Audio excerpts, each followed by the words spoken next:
4 या 5 में निकला था कि somewhere A small kid in India runs a marathon in India.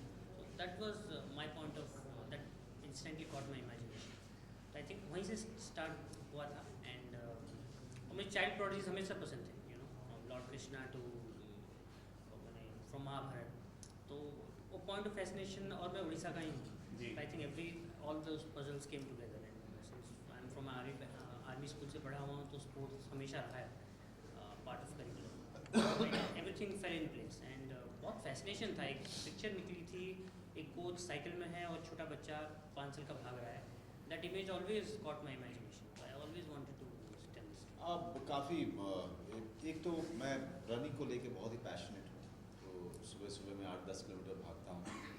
तो फिटनेस मेरे लिए जो है एक बहुत ही इम्पॉर्टेंट चीज़ है मेरी ज़िंदगी में. तो उसके लिए कभी ज़्यादा मेहनत नहीं करनी पड़ी. लेकिन हाँ, सुमिंदर ने मुझे कहा था कि मुझे कुछ दिन के लिए जूडो की क्लासेस अटेंड करनी पड़ेंगी, क्योंकि कुछ एक शॉर्ट्स हैं फिल्म में जूडो की ट्रेनिंग देते हुए. तो उसके लिए मुझे जो है एक बेसिक जूडो की ट्रेनिंग करनी पड़ी थी जूडो क्लासेस में जा कर के. और फिर बच्चों के साथ मैंने वर्कशॉप कंडक्ट किया था. और फिर बाकी स्क्रिप्ट तो मैं बहुत बार पढ़ता हूँ. और बिरंची का जो भी मैंने क्लिपिंग्स देखे थे, उसके बिरंची जैसा था, जो उसके एलिमेंट्स थे, उसको पर्दे तक पाने के लिए काफ़ी 1 महीने तक काफ़ी मेहनत की थी. आई थिंक भाग मिल्खा स्प्रिंट रनिंग के ऊपर थी. And this is the only film I guess it's on marathon. Marathon पे आज तक कोई फिल्म बनी नहीं है. वो तो 100 मीटर की थी. This is like 70 kilometres race. This is small tiny kid who's running. तो एंड फिल्म में भी कहा गया है, I think the coach says कि सिंस 1900 100 साल से इंडिया ने एक भी मैराथन प्लेयर प्रोड्यूस नहीं किया है. I think that's the irony of the. आपके सवाल का जवाब देने के लिए सुल्तान आज 200 करोड़ कमा चुकी है. आप में से कोई बता पाएगा कि वो कितने करोड़ अंत में कमा पाएगी? आपके सवाल का जवाब मिल गया. किसी फिल्म का कलेक्शन कोई कैसे बता सकता है कि उसका इवेंचुअल कलेक्शन क्या होगा? कोई भी फिल्म मेकर नहीं बता सकता है. तो हम भी नहीं बता सकते हैं कि जब फिल्म लगेगी तो कितने का कारोबार करेगी. और मेरे ख्याल से ये सवाल भी गलत है कि छोटे छोटे जो बच्चे हैं जिनमें एक स्पेशल टैलेंट है, जो भगवान ने उनके अंदर टैलेंट दिया है, उसको खोजा जाए, उन टैलेंट को जो है तराशा जाए और उसको इनकरेज किया जाए, उसको डायरेक्शन दिया जाए, ताकि इस हिंदुस्तान में टैलेंटेड बच्चों की कमी ना हो. आई थिंक मार्केटिंग रिसर्च था. उन्होंने रैंडमली बहुत लोगों को पूछा था. एंड डूरंडम में थोड़ा कन्फ्यूजन था. It was where Budhia Singh born to run में पीपल लोगों ने इंस्टेंटली कनेक्ट किया. I think it was more of from a survey and from a marketing. Basically क्या है कि बायोपिक जो है इस साल में 5 फिल्में मेरी आ रही हैं, जिसमें से 2 फिल्में लास्ट ईयर रिलीज़ होने वाली थी. ट्रैफिक लास्ट ईयर होने वाली थी और 7 चक्के होने वाली थी. लेकिन बाई चांस ये सारी फिल्में इसी साल आ रही हैं. और बाई चांस जो ये तीसरी फिल्म है मेरी, वो सच्ची घटना पे आधारित है और सच्चे किरदारों पे आधारित है. तो मेरे लिए ये लकी है, मेरे लिए ये बाई चांस की बात भी है और मेरे लिए अच्छा भी कि एक हर 2 महीने में 3 महीने में लोगों को एक मेरा नया किरदार लोगों को देखने को मिल रहा है.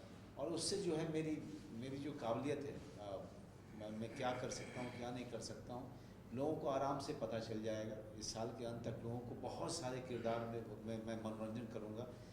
इससे अच्छा एक अभिनेता के लिए कुछ नहीं हो सकता.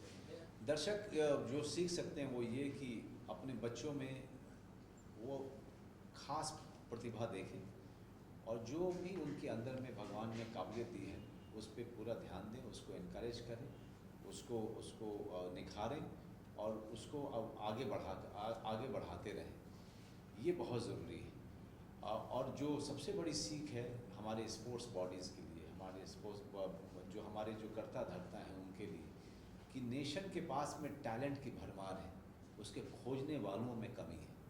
खोजने वालों की कमी है. इसके कारण ही बहुत सारे टैलेंट जो बुधिया जैसे हैं वो वैसे के वैसे ही पड़े हुए हैं, या वो बड़े होते तक में वो अलग अलग राह में चले जाते हैं. जो सही टैलेंट है उसका यूज़ नहीं कर पाते हैं. एक अकेला आदमी था बिरंची दास जिसने उस टैलेंट को खोजा था, लेकिन उसके ऊपर भी हमने सवाल खड़े किए और बच्चे को उससे छीन लिया था. और जिसके कारण बुधिया आज 14 साल की उम्र में बिना किसी ट्रेनर के इससे मेरे करियर की जाएगी. और मुझे फ़ख्र है इस फिल्म का पार्ट होने में. और ये फिल्म बेशक बहुत ही मैं दावे के साथ कह सकता हूँ कि कि ये फिल्म जब रिलीज़ होगी तो ये जो बुधिया सिंह आज 14 साल का हो चुका है, जिसका ख्वाब है कि 18 साल और उससे ऊपर होने के बाद ओलंपिक में दौड़ने का, उसको वो सारी मदद मिलेगी, उसको वो सारा सहयोग पूरे समाज से मिलेगा। रील बिरंची दास जो थे वो उनको ही वॉज शॉट डेड, उसको गोली मार दी गई थी, वो आज इस दुनिया में नहीं है। मैं उनसे ज़रूर मिलना चाहता, क्योंकि जब न्यूज़ चैनल्स उनके स्टोरी को कवर कर रहे थे तो मुझे बहुत ही इंस्पायरिंग लगे थे, वो बहुत ही फैसिनेटिंग लगे थे, और काश वो ज़िंदा होते, लेकिन ऐसा है नहीं। लेकिन जहाँ भी जब उनकी आत्मा है, वो आज बहुत फ़ख्र होगा उनको अपने आप पर कि उनकी उस कोशिश की वजह से आज ये फिल्म बन पाई।